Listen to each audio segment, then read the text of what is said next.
Been a semi-productive weekend.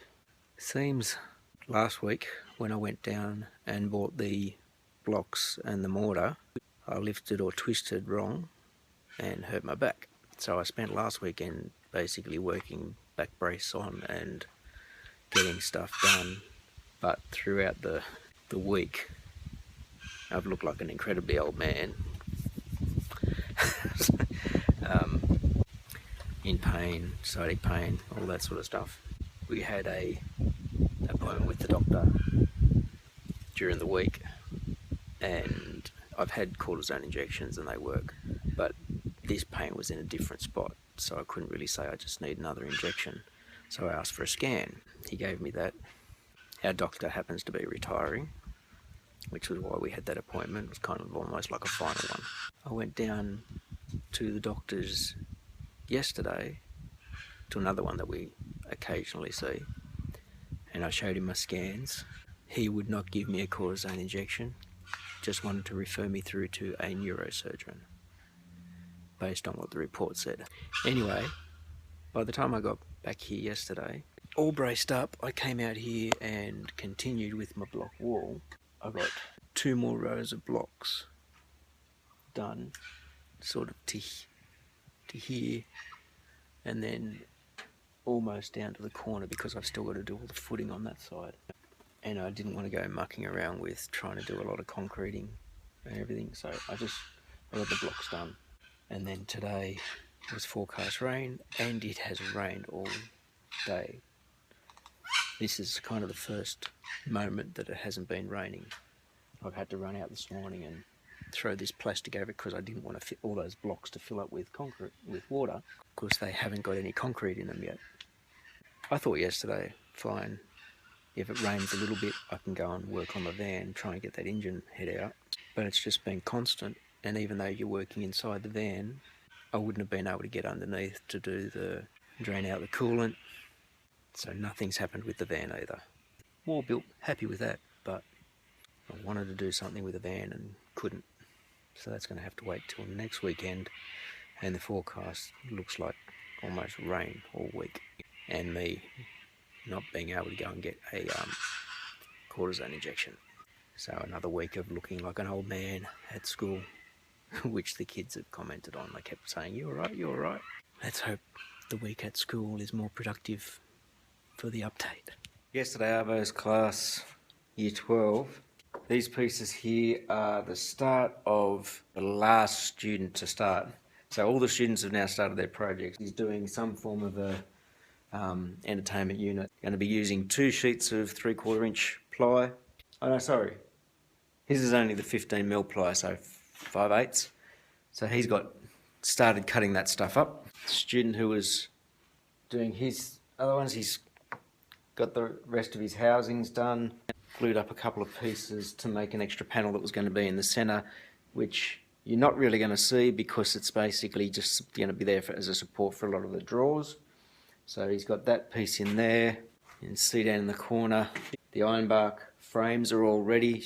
She started giving them a little bit of a sand to get any bits where the alignment was just a bit off, because she needs to route out the inside edge for paneling. The one who's doing the riverish table, saw a different picture and wants to change his plans just a little bit. So he dragged in this big log. We had so many trees cut down out of the school a few years back. He brought that down from out behind the trade school. I'm going to see if I can try and kind of slab that one into a long piece. The one that's got the waterfall over the top, she put those pieces together dry and they worked, and we just cut up some bracing pieces to go together before she actually glues it up so that it glues up square. Construction class did more work on the concrete slab form work, but it then started raining, so I couldn't get any information from that. So I'll show you that another day. So there's the log that I've slabbed up for the student who's doing the resin coffee table. Hopefully you can use one of these to try and get a coastline type look out of it. Got him tomorrow, see what he thinks. Had year 12 today for a double. The student who was doing the pond table, he's removed some of his islands because he wanted to have a long piece to be more of a coastline, like you see in a regular river table. He went and found another log. That's the one he's chosen to use. It was longer than what he needed, so this chunk here, he did a good job, but I gave him a big handsaw and told him to cut it, and he did well. A number of boxes here and a couple more back there. That's the girl who's doing up her big plywood desk. These are all some of the compartments that she was putting together herself using the domino. The panels down here were basically sanded in readiness for doing a rebate. This is the ply that she's going to put in as the panels. The one that was doing the waterfallish tables, she routed out these little sections at the back and the base to put these pieces in so that it's just a little bit more rigid rather than just relying on the two joints at the top, because even though they're strengthened, they are still just a miter joint. So hers should be ready to get glued up next lesson, and that's her little hutch piece down there. One job down here up in clamps, that's the main carcass of one student's unit, is basically going to have 3 sets of drawers on either side, and he's hoping to he's using ply on the front as well, but the one piece so that he has that grain flow across it.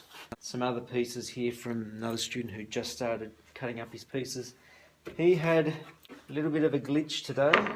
Just here, after doing multiple cuts over and over and cutting up all his pieces, he didn't check where the power cord was on the track saw.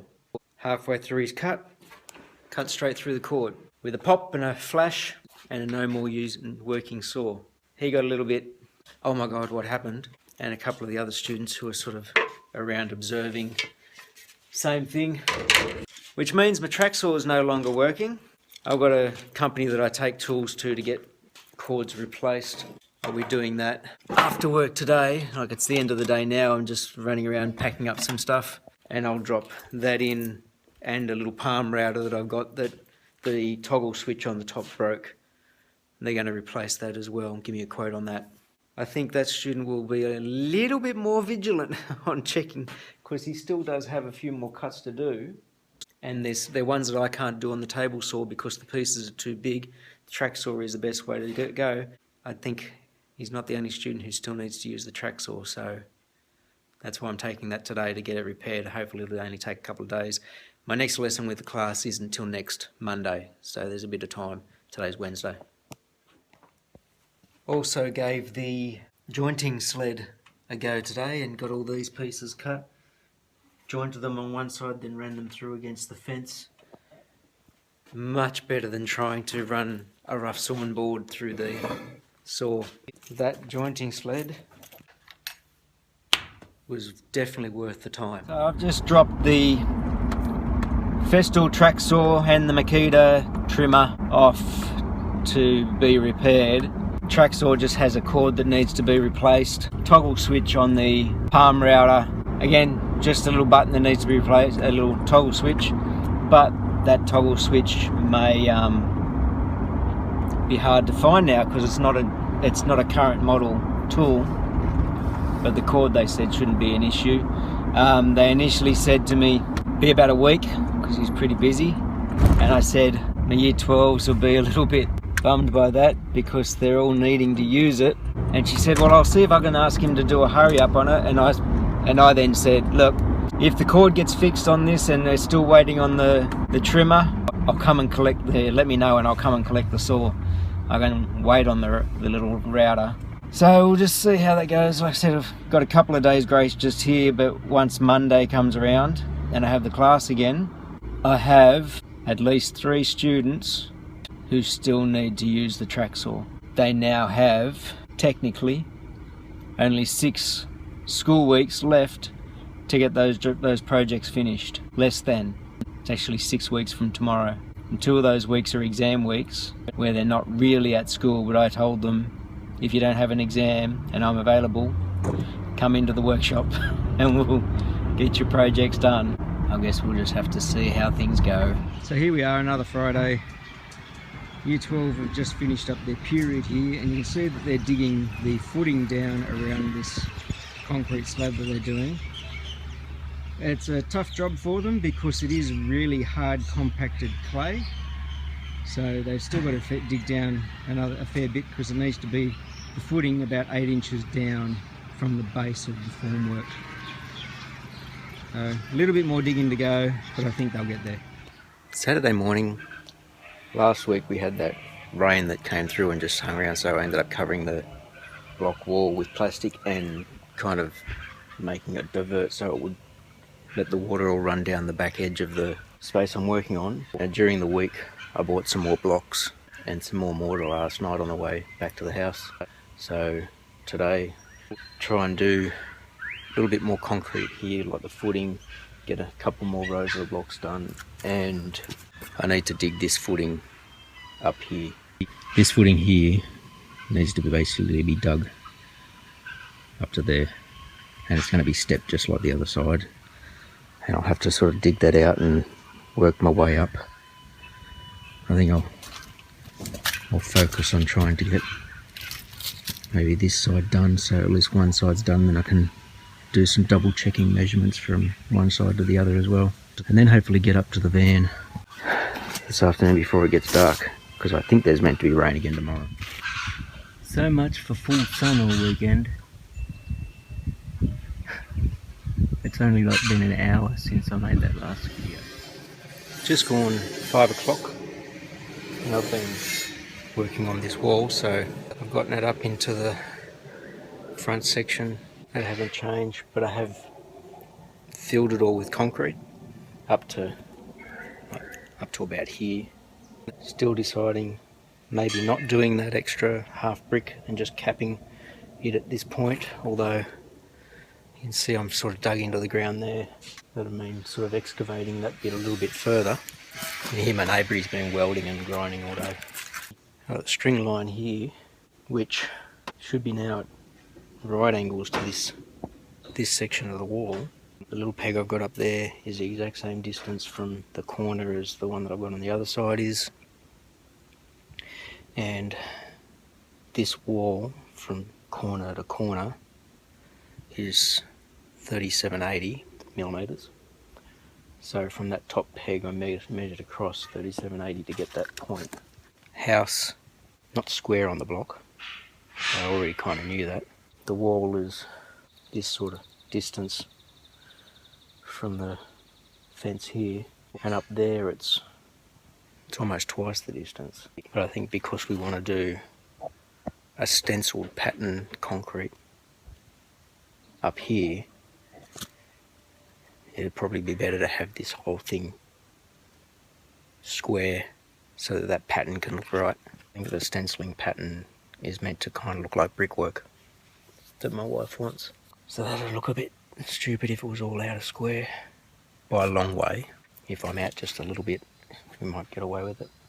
Currently trying to dig up here. I've discovered a giant tree root there that's about 8 or 9 inches thick. So I have to get at that once I get some of the dirt out of the way. Didn't get to the van. Maybe tomorrow, because after this digging I don't know if I want to do much more out here tomorrow. So up at Max, he wouldn't start, so I got him jump started off the Suzuki just to see if I could hear any odd noises in around the valves. I didn't. All I got was a lot of sprayed oil. He ran for a while. It didn't sound anything out of the ordinary. I think I'm at my basically the extent of what I can actually do here in terms of troubleshooting. So if it is a cracked head, that needs to be pressure tested and checked, which means I've got to take it all out. I think first thing is to drain out the coolant system, which I do by just basically undoing one of the lower radiator hoses and draining it off into a big bucket that I've brought up here. Right. Big bucket. And once that's drained out, I'm going to just methodically take off the front end. I've got to take out the distributor, take off the carburetor, take off the intake manifold, take off the outtake manifold and all the little hoses that come off it to actually undo and remove the head. Frustrating. Okay, part way through dismantling Max's engine. I've taken all this front end off, like my fan, the pulleys, front cover. I've taken my distributor out, basically everything so that I can get to the front. And what I've just done now is I've taken this socket, I sit it on here and I rotate my motor around.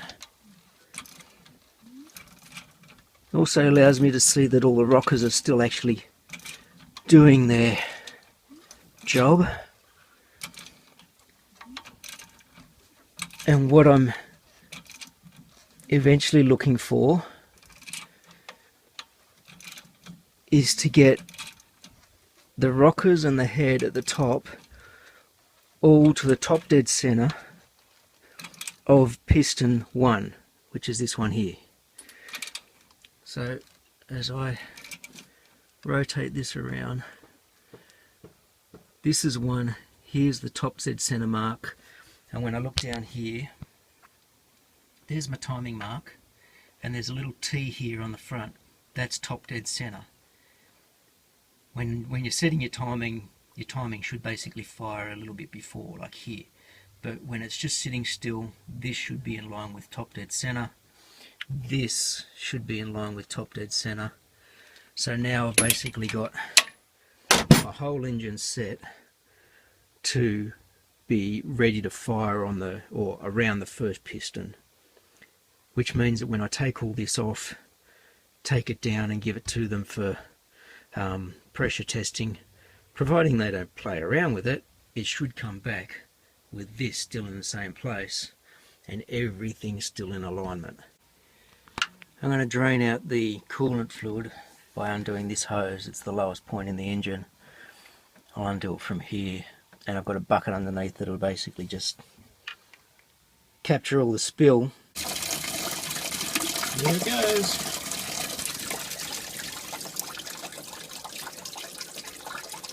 So like I said, the point that I took it out of, just down there, the lowest point on the engine for the coolant and also for the radiator, so it should drain the whole system.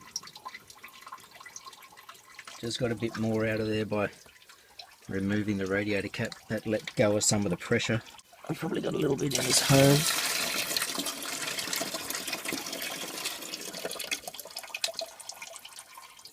That water coming out of that radiator looks disgraceful. There will probably be a little bit just up in this hose because the thermostat won't have opened, so I'll discover that later. Okay, so intake manifold is off. That's it, just sitting down there.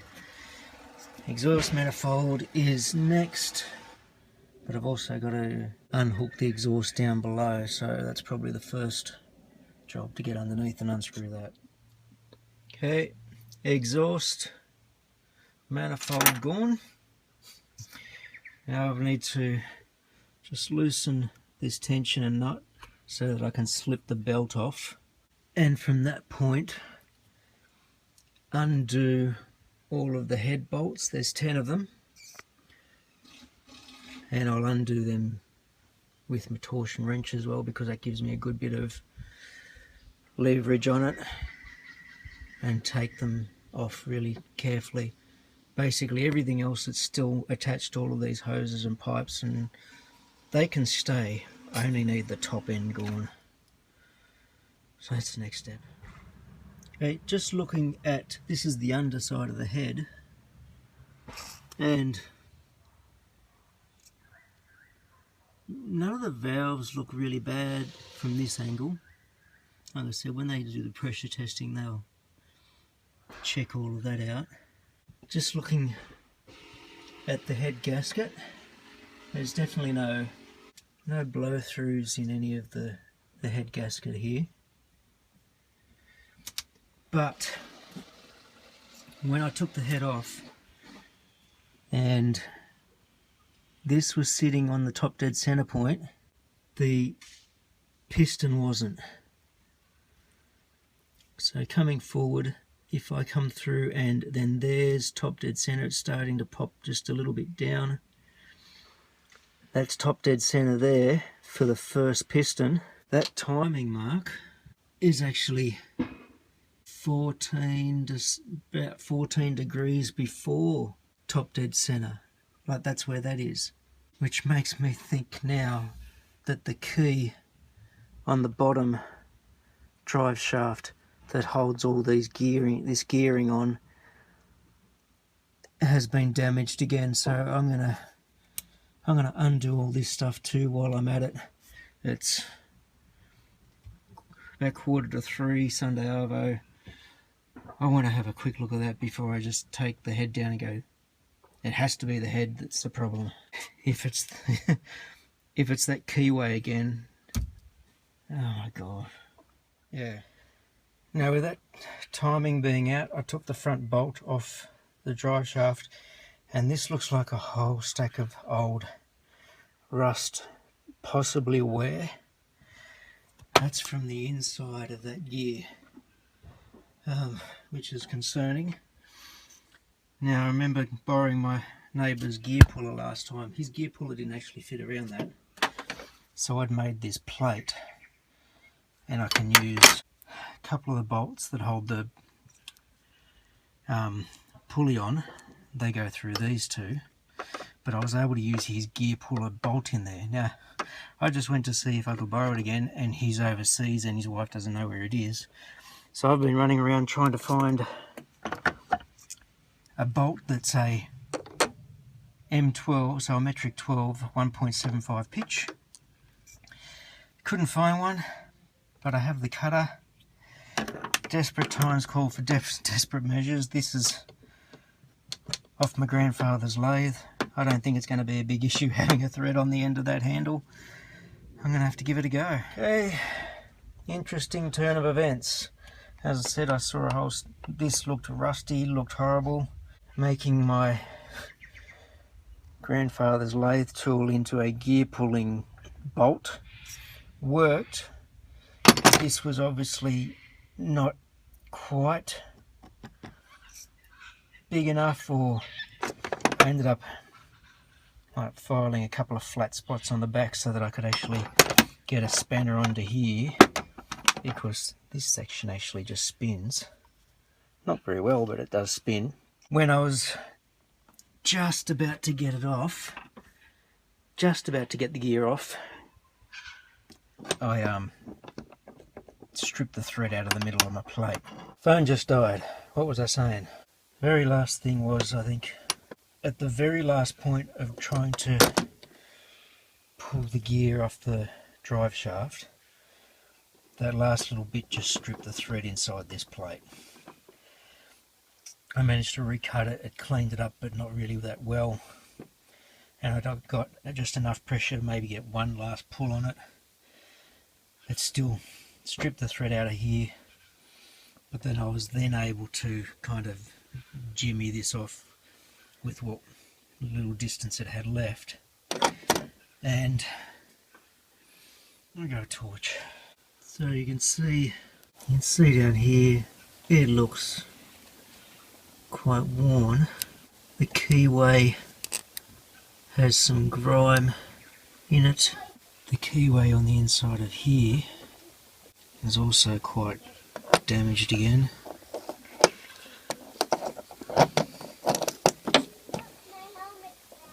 If I get it that way, you can see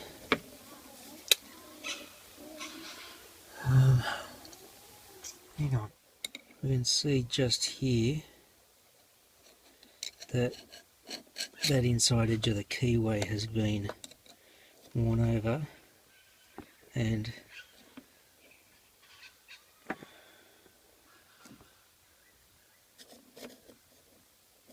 all of that stuff that's now being scraped out, all that stuff in the bottom is basically destroyed key. Here is my key.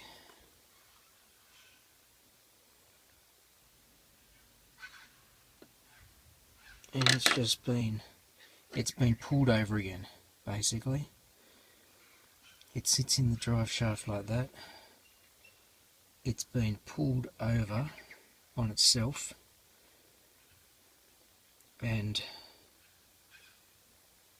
caused that little corner, and then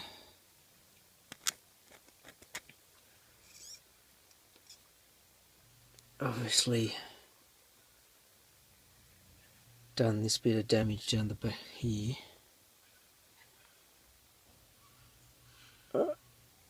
This bit of damage again down the back here yet again. I've got brand new keys that I could fit back in here.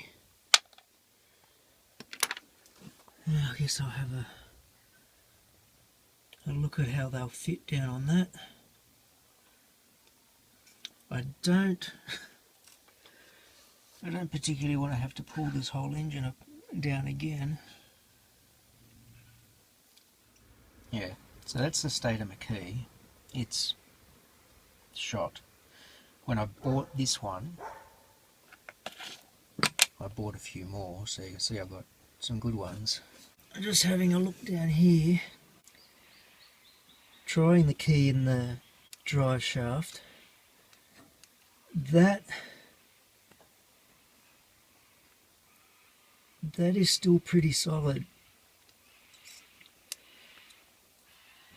So I may not have to pull the whole drive shaft out to work on this. Looking a bit worse for wear. There's a lot of wear around here, which is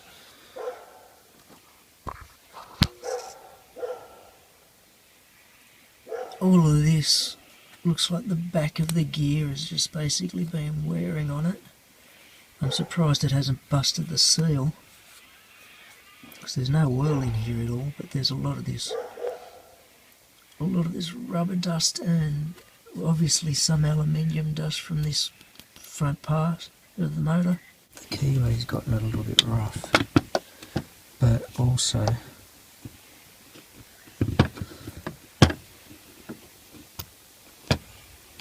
I don't think it's going to basically sit still.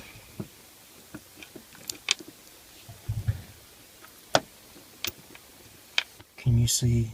Because I can see there's a bit of rippling in there from this being belted around. It's almost like it's worn itself crooked.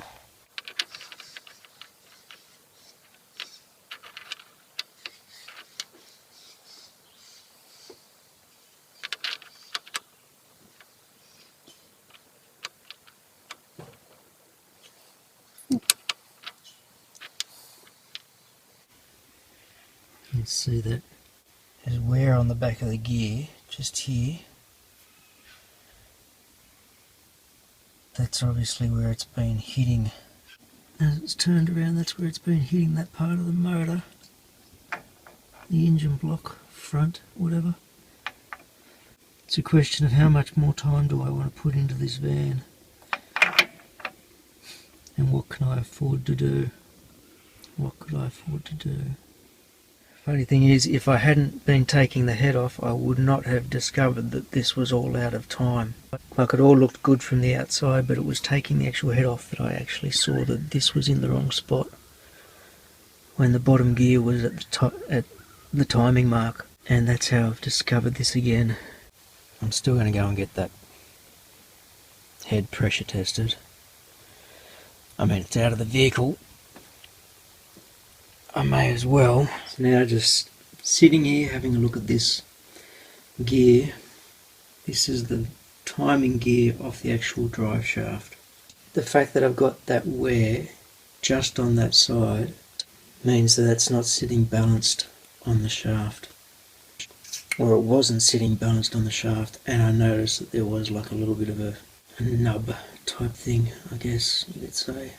I just had thought, because I'm sitting here thinking, oh, maybe I could take the shaft out and just sort of grind that little irregularity off it and put it back in. But to take that drive shaft out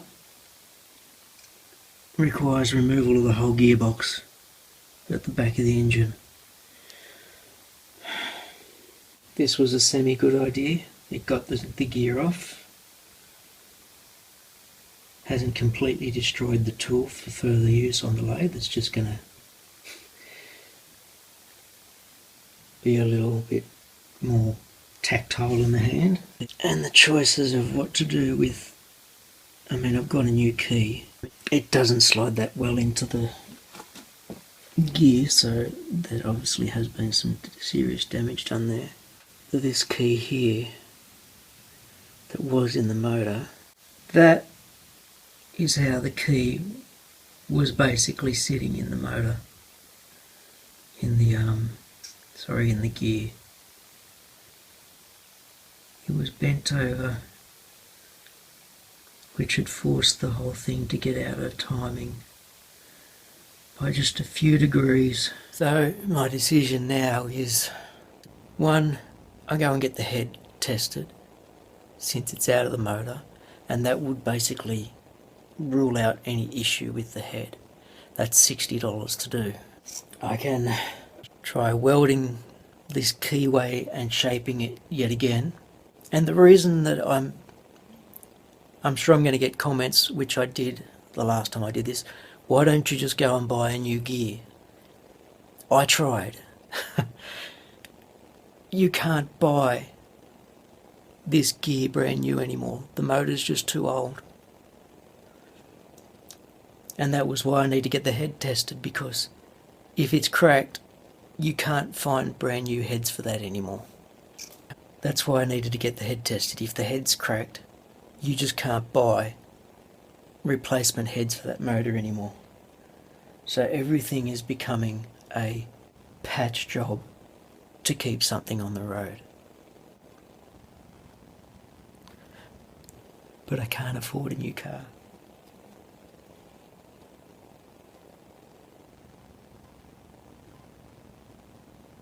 If I was getting a mechanic to do this, the labour on that would have been absolutely ridiculous. And the time it spent me, I've been on that. I've basically worked on that now for on and off 7.5 hours today, just pulling that thing apart. Max may ride again. Max may not ride again.